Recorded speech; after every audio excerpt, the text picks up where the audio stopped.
মনে করি যে কনজিউমার ফোকাস হওয়ার কথা, তাই না? যে আজকে যদি আমার একটা হটলাইন নাম্বার থাকতো, যে আমি একটা নাম্বারে ফোন করে বলতাম আমি ঢাকা শহরে থাকি, আমার বাসার ঠিকানা এটা, আমার বাসার ছাদে রুফটপ সোলার বসিয়ে দিয়ে যান, ফুল স্টপ, শেষ। এটার পরে আর কোনো কথাবার্তা আমি জানতে চাই না। কিভাবে আপনি সোলার রুফটপ উপরে কিভাবে বসাবেন, কতগুলা বসানো লাগবে, কি মাপ করা লাগবে, এই জিনিসগুলো আমরা প্রাইভেট সেক্টরকে কেন দিয়ে দিই না? যে আমরা যদি জোন ধরে ধরে প্রাইভেট সেক্টরকে বলি যে ঠিক আছে, ঢাকা 15 আরো বড় করি আমরা, যে এই 10 স্কোয়ার কিলোমিটারের মধ্যে যত রুফটপ, যদি হটলাইনে ফোন আসে, একটা private sector company across that area তারা ফুল রুফটপটা ম্যানেজ করবে। তাহলে সেই কোম্পানির জন্য একটা স্কেলেবিলিটি থাকে, একই সাথে আসলে এই সার্ভিস কোয়ালিটিটা সিগনিফিকেন্টলি ইমপ্রুভ করা সম্ভব। তো এরকম বেশ কিছু আইডিয়া নিয়ে এখন আলোচনা হচ্ছে, তা আপনাদের প্রেজেন্টেশনটাও সেটা কি আসলে আমার মনে হয় রিয়াফার্ম করে। আরেকটা জায়গা হচ্ছে যে বড় বড় স্কেলে যে সোলার প্ল্যান্টগুলো, সেটা নিয়ে আমি জানি না, আপনারা হয়তো নিউজে দেখে থাকতে পারেন, আমরা গত বৃহস্পতিবার আমাদের বিনিয়োগ উন্নয়ন কর্তৃপক্ষতে একটা মার্কেট সাউন্ডিং এক্সারসাইজও করেছি। সরকারের অব্যবহৃত এবং নিষ্কণ্টক যে জমিগুলো আছে, যেগুলো অনেক বড় এবং সেগুলোতে আগামী 15 বছরে কোনো কিছু করার কোনো পরিকল্পনা নেই, সেই জমিগুলোকে আমরা পাবলিক প্রাইভেট পার্টনারশিপ মডেলে সোলার প্ল্যান্টের জন্য প্রাইভেট সেক্টরকে দিয়ে দেওয়ার কথা চিন্তা করছি।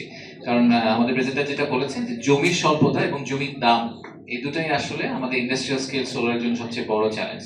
তো যদি আমি জমিটা আমার ইকুইটি হিসেবে, সরকারের ইকুইটি হিসেবে দিয়ে দিতে পারি একটা পার্টনারশিপ মডেলে, তাহলে আসলে জমির খরচটা ওখান থেকে উঠে যাচ্ছে।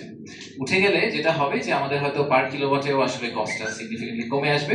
তার চেয়ে বড় কথা যে জমির মানে সহজলভ্যতা, যেটা আমাদের সবচেয়ে বড় ইস্যু, সেই ইস্যু থেকে আমরা একটা মুক্তি পেতে পারবো হয়তো। তো আমরা প্রথম যে প্রজেক্টটা করছি সেটা বেজার একটা জমির উপরে, ফেনীতে, নোয়াখালীর দিকে, প্রায় 135 মেগাওয়াটের একটা জমি। এবং ইনফ্যাক্ট আপনারা এটা শুনলে খুশি হবে যে ওখানে আসলে এই বিএসএস, ব্যাটারি বেস সিস্টেম বলে, যেটা এনার্জি স্টোরেজ সিস্টেমকে ওটার মধ্যে ধরেই প্ল্যান করা হয়েছে। কারণ আমরা চাচ্ছি যে সোলার এনার্জিটা আসলে সন্ধ্যাবেলা ব্যবহার করা হবে।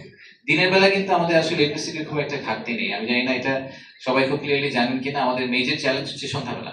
তো সন্ধ্যাবেলায় যদি আপনি ফার্দার ইলেকট্রিসিটি জেনারেশন অ্যাড করতে না পারেন, আপনি দিনেই অ্যাড করতে থাকেন, আপনাদের প্রেজেন্টারও যেভাবে বললেন, তাতে আসলে আমাদের পুরো সমস্যাটার সমাধান হয় না।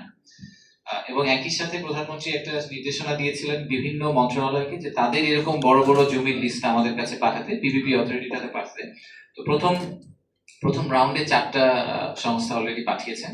তাদের থেকে যে আমরা যে কটা পেয়েছি, তার থেকে আমি অ্যাটলিস্ট আরো 5টা প্রজেক্ট দেখতে পাচ্ছি যে এরকম 200-300 মেগাওয়াটের করা সম্ভব। সো আমার কাছে মনে হয় যে মানে সমস্যার সমাধানগুলা ঠিক যেরকম আজকে প্রেজেন্ট করা হলো, এরকম সমস্যার সমাধানগুলা কিন্তু আসলে আমাদের মধ্যেই আছে, এবং আমাদের দেশের মানুষের মধ্যেই। আপনি যদি মোটামুটি একটা প্যানেল অফ এক্সপার্টসদেরকে নিয়ে আসেন, সবাই মিলে একটা কনসেনসাস সলিউশন থেকে চলে আসে। তারপরে যে জায়গাটা গিয়ে আমরা আটকে যাই, সেটা হচ্ছে যে সমস্যার সমাধানগুলোকে আর আমরা বাস্তবায়ন করতে পারি না কোনো কারণে। দেখা যায় যে বাস্তবায়নের যে রূপটা আমরা দেই, সেই রূপটা এত জটিল একটা রূপ হয়ে যায় যে একদম জেনারেল লেভেল কনজিউমারের পক্ষে এটা কোনোভাবে ডাইজেস্ট করা সম্ভব হয় না। আপনার আমি সবসময়, গতকালকে এটা নিয়ে মাননীয় প্রধানমন্ত্রীর সাথে আমাদের আলোচনা হচ্ছিল, আমরা যখন চাতুরে ছিলাম, যে আপনারা এই রুমে যারা আছেন, তাদের ম্যাক্সিমাম মানুষই হয়তো আমরা সাবসিডি না দিলেও ইলেকট্রিসিটি বাসায় ব্যবহার করতেন। আমরা কিন্তু এখন সবাই সাবসিডি পাই, রাইট?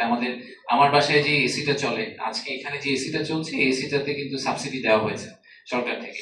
এই সাবসিডির আসলে দরকার আছে কিনা? তো তৃণমূল লেভেলে যার আসলে আর্থিক সক্ষমতার অভাব আছে, তাকে অবশ্যই সাবসিডি দিতে হবে। ইন্ডিয়াতে একটা মডেল আছে, ডিবিটি বলে, ডাইরেক্ট বেনিফিট ট্রান্সফার। তারা অনলাইনে এলপিজির জন্য এবং বিভিন্ন ধরনের এনার্জি সলিউশনের জন্য তারা অনলাইনে স্ট্রিক্ট কনজিউমারের আধার কার্ডের সাথে কানেক্ট করে তাকে সাবসিডি, ক্যাশ সাবসিডি দিয়ে দেয়।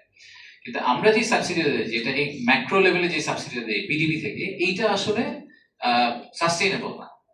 পারপেচুয়ালি পিডিবির পক্ষে এই সাবসিডি কন্টিনিউ করা সম্ভব না। সো কোনো একটা সময় আমাদেরকে এই সাবসিডি মডেলটাকে বললে, সাবসিডি যদি দিতেই হয়, সেটা এমন মানুষকে দেওয়া উচিত যার আসলেই দরকার। আমাদের আসলে সাবসিডির দরকার প্রবাবলি নাই।